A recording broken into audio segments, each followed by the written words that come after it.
I should have seen it coming through the years left in the dust. But after all the lessons learned, it would end the both of us. There's a first for everything, like a hand holding mine. Now I'm left here with the pain from her I love you goodbye. And though it hurts to watch my whole world become. Produksi batubara nasional memasuki babak baru. Keputusan pemerintah memangkas target produksi pada 2026 bukan sekedar angka teknokratis di atas kertas rapat kementerian. Kebijakan ini menjadi peristiwa energi global, memicu denyut pasar, menggoyang kalkulasi negara importir, sekaligus membuka ruang manuver produsen pesaing. Di balik penurunan target produksi dari 790 juta ton menjadi kisaran 600 juta ton, tersimpan pertarungan sunyi antar negara penyuplai energi fosil. Langit industri tambang tidak lagi berwarna hitam legam semata, arah kebijakan berubah seiring kesadaran cadangan menipis, tuntutan harga stabil, serta tekanan transisi energi global. Indonesia selama ini menjadi raksasa batubara dunia, penyumbang signifikan pasokan pasar internasional. Data Kementerian ESDM mencatat 514 juta ton batubara Indonesia berlayar ke luar negeri pada 2025. Angka tersebut setara lebih dari separuh total produksi nasional. Pemangkasan produksi membawa konsekuensi berlapis, harga internasional berpotensi naik akibat pasokan mengetat. Namun pasar energi global tidak bergerak satu arah, permintaan dari negara importir utama turut menentukan denyut harga. Dari titik inilah, pandangan Perhimpunan Ahli Pertambangan Indonesia menjadi penanda arah diskursus. Ketua Umum Perhapi Sudirman Widi menilai kebijakan pemangkasan pemasokan berpeluang mengerek harga, namun ia menegaskan satu variabel krusial. Permintaan China serta India memegang kendali utama. Tanpa dorongan impor dua raksasa Asia tersebut, penurunan produksi Indonesia tidak otomatis mendongkrak harga global. Sudirman Widi juga menyampaikan pernyataan tegas kepada media pada Kamis 22 Januari 2026. Seandainya pada 2026 China serta India kembali menurunkan volume impor batubara dari pasar, penurunan produksi Indonesia tidak banyak mempengaruhi kenaikan harga global, ujarnya menjelaskan. Pernyataan tersebut mencerminkan realitas pasar. China serta India bukan sekedar pembeli besar. Kedua negara menjadi penentu ritme industri batubara dunia. Saat China mengerem impor, harga global langsung melemah. Fenomena ini tercatat berulang kali sepanjang siklus perdagangan komoditas energi produksi batubara. Penurunan impor China bukan peristiwa tunggal. Beberapa faktor mendorong perubahan arah kebijakan energi negeri tirai bambu. Target produksi domestik meningkat signifikan, pembangkit listrik berbasis energi terbarukan tumbuh agresif, batubara perlahan tergeser dari posisi dominan menuju peran transisi. India pun menempuh jalur serupa. Negara anak benua memperkuat produksi dalam negeri demi menekan ketergantungan impor. Investasi energi surya serta angin melesat. Dalam situasi ini, batubara internasional menghadapi tekanan ganda. Pasokan dikurangi, permintaan berpotensi melemah. Dua tujuan utama bagi Indonesia, kondisi tersebut menjadi ujian strategis. Pemangkasan produksi berlandaskan dua tujuan utama. Menteri ESDM Bahlil Lahadalia menyebut upaya menjaga harga serta melindungi cadangan jangka panjang. Dalam konferensi pers Capaian Kinerja 2025, Menteri Bahlil juga menegaskan arah kebijakan negara. Kita lakukan revisi kuota RKAB, produksi diturunkan supaya harga bagus serta tambang terjaga bagi generasi mendatang, jelasnya. Pernyataan tersebut menempatkan isu berlanjutan sebagai narasi utama. Batubara tidak lagi dipandang sekedar mesin devisa jangka pendek. Cadangan nasional menjadi warisan strategis. Negara-negara mengambil posisi pengendali pasar, bukan sekedar pemasok pasif. Pasar global terbuka. Namun pasar global tidak mengenal kekosongan. Saat satu produsen menahan pasokan, produsen lain bersiap mengisi celah.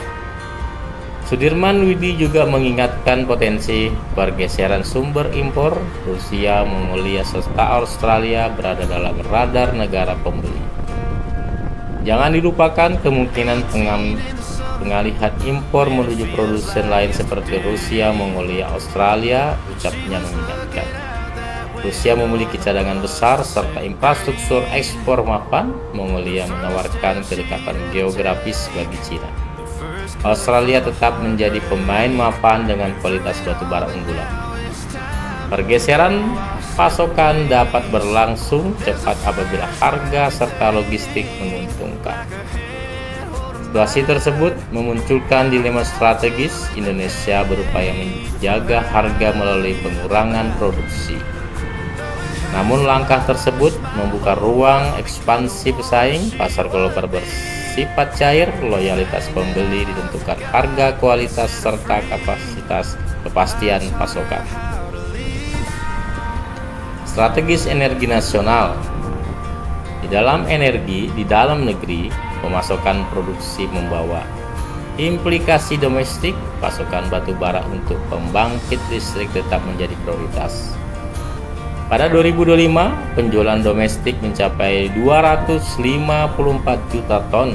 Angka tersebut mencakup kebutuhan kelistrikan nasional serta sektor industri non-listrik seperti semen serta smelter mineral.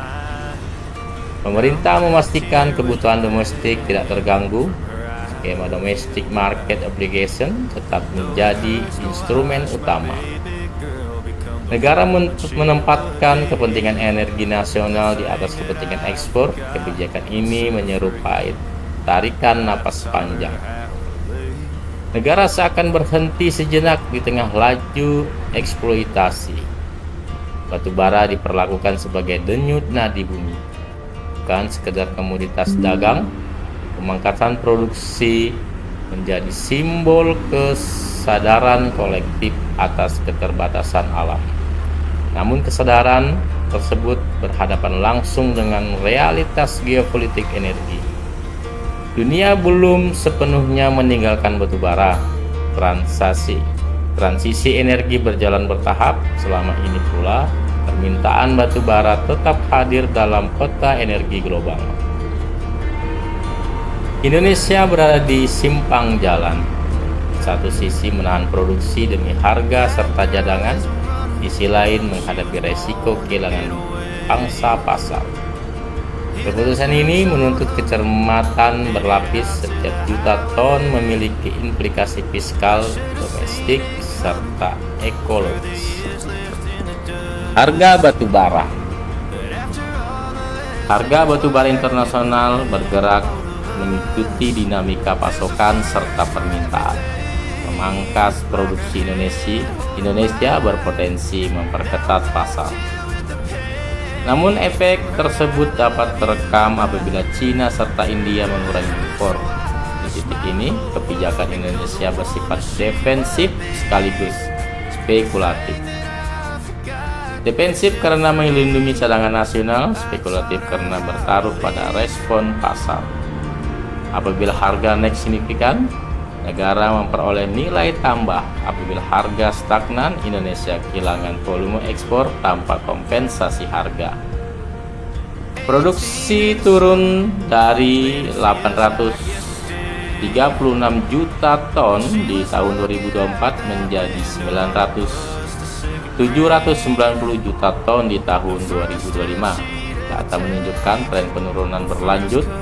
Target 2026 lebih rendah lagi. Tren ini mencerminkan perubahan paradigma pengelolaan sumber daya.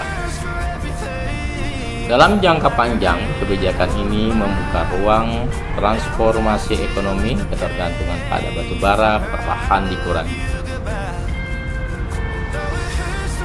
Energi baru terbarukan didorong sebagai pengganti, namun proses tersebut memerlukan waktu, investasi, serta konsistensi kebijakan. Bagi pelaku industri, masa depan terasa gamang. Bagi negara, keputusan ini menjadi pernyataan kedaulatan energi. Indonesia tidak lagi sekedar mengikuti arus pasar global. Negara mulai menulis takdir sumber daya sendiri. Di panggung dunia, langkah Indonesia diawasi cermat. Setiap perubahan produksi mempengaruhi kalkulator energi internasional. Negara importir menyesuaikan strategi, produsen pesaing mengasah peluang pasar, menunggu sinyal lanjutan. Pemangkasan produksi batubara bukan akhir cerita. Kebijakan ini membuka babak baru relasi Indonesia dengan dunia energi. Dalam senyap, tambang, serta angka statistik tersimpan narasi besar tentang masa depan energi berkelanjutan serta posisi Indonesia di tengah pusaran global.